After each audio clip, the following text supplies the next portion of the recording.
Hello everyone, welcome back to this channel. आज हम बात करने वाले हैं कि इंटरकोर्स के बाद कितनी देर तक लेटे रहना चाहिए अगर आप कंसीव करना चाह रहे हो तो। क्योंकि जो प्रेगनेंसी प्लान कर रहे हैं, जो काफ़ी टाइम से ट्राई कर रहे हैं, उनको ये बहुत होता है जानने का कि क्या पोजीशन होनी चाहिए और किस तरह का इंटरकोर्स होना चाहिए और कितनी देर तक उसके बाद लेटे रहना चाहिए। तो इन सब के बारे में इस वीडियो में आज हम डिटेल में बात करेंगे और वीडियो पसंद आए तो इसे लाइक ज़रूर कीजिएगा और इस चैनल पर अगर आए हैं तो इसे सब्सक्राइब किए बिना मत जाइएगा। तो सबसे पहले समझते हैं कि जो लेडीज़ का यानी वुमेन का जो यूट्रस होता है वो कैसा होता है। तो देखिए, सबसे नीचे जो होता है, जो बाहर की साइड पे वेल्वा जिसको कहते हैं, वजाइना जिसको कहते हैं, उसके ऊपर की तरफ यूट्रस होता है और यूट्रस के दोनों साइड फेलोपियन ट्यूब होती हैं और ट्यूब के दोनों साइड मतलब दोनों ट्यूब से जुड़ी हुई उस वहाँ पे होती है 2 ओवरीज। और जो लेडीज़ के हर महीने दोनों में से किसी एक ओवरी में से एग रिलीज होता है, यानी कि अंडा बनता है। इस ऐसे आप समझिए कि अंडा बनता है कि एक लेफ्ट ओवरी है, एक राइट ओवरी है। तो एक महीने होता है लेफ्ट ओवरी में से अंडा निकलता है, एग रिलीज होता है। और एक मतलब नेक्स्ट मंथ होगा कि राइट से निकलेगा। तो क्या होता है, जब इंटरकोर्स होता है तो ज़्यादातर सबको ये डाउट होता है कि इंटरकोर्स के बाद जो सीमेन है, जो स्पर्म है, सारा का सारा बाहर आ जाता है, तो प्रेगनेंसी कैसे होगी। तो देखिए, पूरा के बाहर नहीं आता है।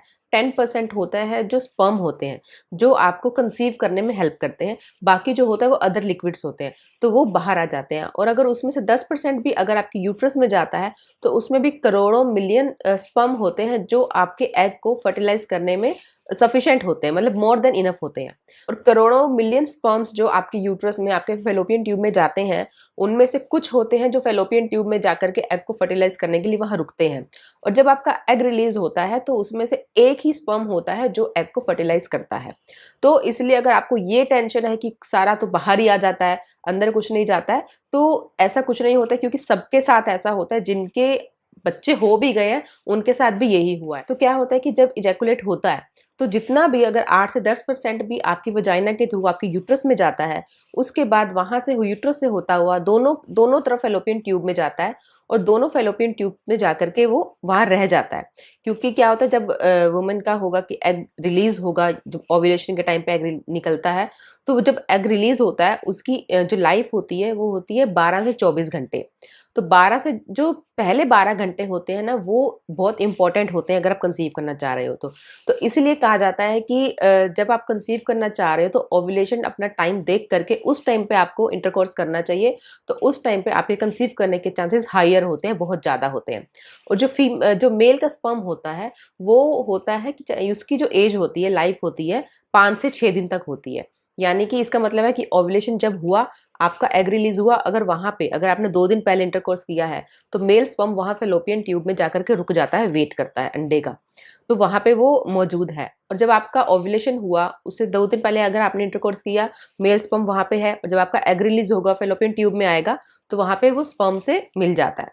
वैसे ही अगर मान लो, और ओव्यूलेशन के 2 दिन बाद तक, 12 से 24 घंटे का हम टाइम लेके चलते हैं, तो ओव्यूलेशन के 1-2 दिन बाद तक भी ऐसा होता है। या ओव्यूलेशन के डे पे ही अगर आप इंटरकोर्स करते हो, तो ओव्यूलेशन जब आपका हुआ तो एग वहां पे आपका रिलीज हो गया, फेलोपियन ट्यूब में एग है जो 12 से 24 घंटे तक रहेगा। और उसी 12 से 24 घंटे के बीच में अगर आप सेक्स करते हो, इंटरकोर्स करते हो, रिलेशन रखते हो, तो होता है कि मेल स्पर्म भी वहां पर भी पहुंच जाता है और वो एग और स्पर्म जो है उसको फर्टिलाइज कर देता है, स्पर्म। अब बात करते हैं जो मेन जो टॉपिक है हमारा, कि इंटरकोर्स के बाद या संबंध रखने के बाद कितनी देर तक लेटे रहना चाहिए कि जो स्पर्म है, मेल स्पर्म है, वो आपके यूट्रस में फेलोपियन ट्यूब में जा सके। तो देखिए, जो पूरा जो टाइम है कि स्पर्म को वजाइना से ऊपर फेलोपियन ट्यूब में जाने तक का कितना समय लगता है, तो ये 8 से 10 मिनट तक का होता है।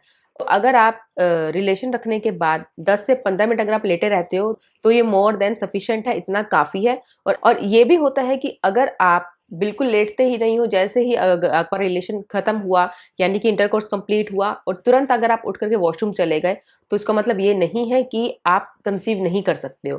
क्योंकि हो सकता है किसी के माइंड में, किसी के दिमाग में ये गलतफहमी हो कि हाँ, रिलेशन तो हो गया लेकिन हमें प्रेगनेंसी नहीं चाहिए, हम कंसीव नहीं करना चाहते हैं, तो जैसे ही सेक्स खत्म हुआ उसके बाद हम तुरंत वॉशरूम चले जाएंगे और सब क्लीन कर लेंगे तो सब बाहर आ जाएगा।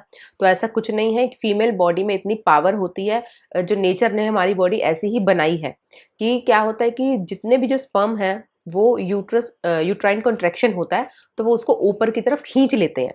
तो वो उतने, अगर आप विद इन सेकंड्स भी होता है कि वो ऊपर की तरफ यूट्रस में चले जाते हैं। तो इसलिए ऐसा नहीं है कि अगर आप कंसीव नहीं करना चाह रहे हो तो आप रिलेशन के तुरंत बाद आप उठ करके वॉशरूम चले जाओगे तो कंसीव नहीं होगा। ये रिस्क आप मत लीजिए, क्योंकि तब भी पूरे पूरे चांसेस होते हैं कि आप कंसीव कर लोगे।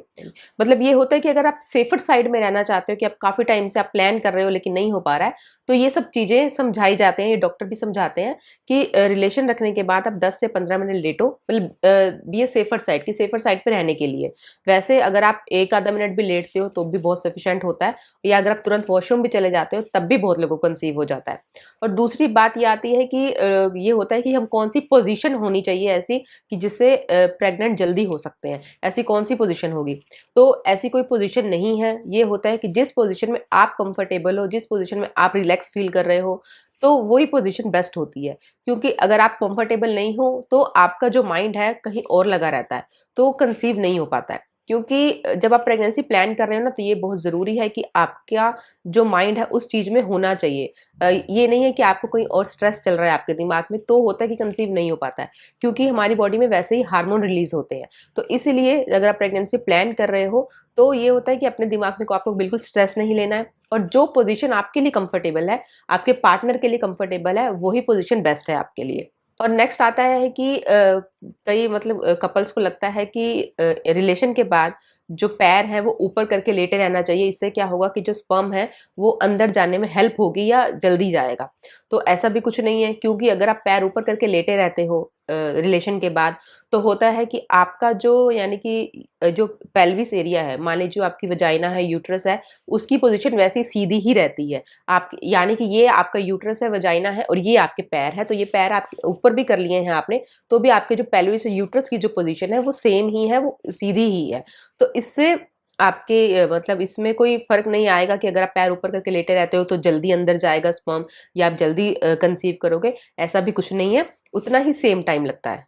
दूसरा ये होता है कि अगर आप प्रेगनेंसी ट्राई कर रहे हो, कंसीव करना चाह रहे हो, आपने सब कुछ करके देख लिया है, तो सबसे पहले तो आप अपना ओव्यूलेशन डे आप कैलकुलेट करो। ओव्यूलेशन के सिम्टम्स क्या-क्या हैं, इसके लिए मैंने अपने चैनल पे एक और वीडियो अपलोड किया है, आप वो देख सकते हो, मैं आई बटन पे भी लिंक दे दूँगी। और ओव्यूलेशन के सिम्पटम क्या हैं और ओव्यूलेशन कब होता है, यानी कि आपको अपनी साइकिल में से कौन-सा डे ऐसा चुनना है कि जब आप ये गेस कर लो कि ओव्यूलेशन हो रहा है, इस पे भी मैंने अलग से वीडियो किया है। इन दोनों का लिंक मैं नीचे डिस्क्रिप्शन बॉक्स में भी दे दूँगी आपके लिए, कि आपको आसानी हो जाए समझने में, और ऊपर आई बटन पे भी दे दूँगी, उस पे क्लिक करके आप देख सकते हो। और जल्दी प्रेग्नेंट होने के लिए आपकी डाइट, आपका रूटीन, आपका लाइफ़स्टाइल, इन सब पे बहुत फ़र्क पड़ता है। उम्मीद है कि इस वीडियो से आपकी बहुत हेल्प हुई है। जो आप समझना चाह रहे थे, जो डाउट से आपने ये वीडियो पे क्लिक किया था, वो डाउट आपका क्लियर हुआ है। तो जल्दी से इस वीडियो को लाइक करके मुझे बता दीजिए कि इस वीडियो से आपकी थोड़ी हेल्प हुई है।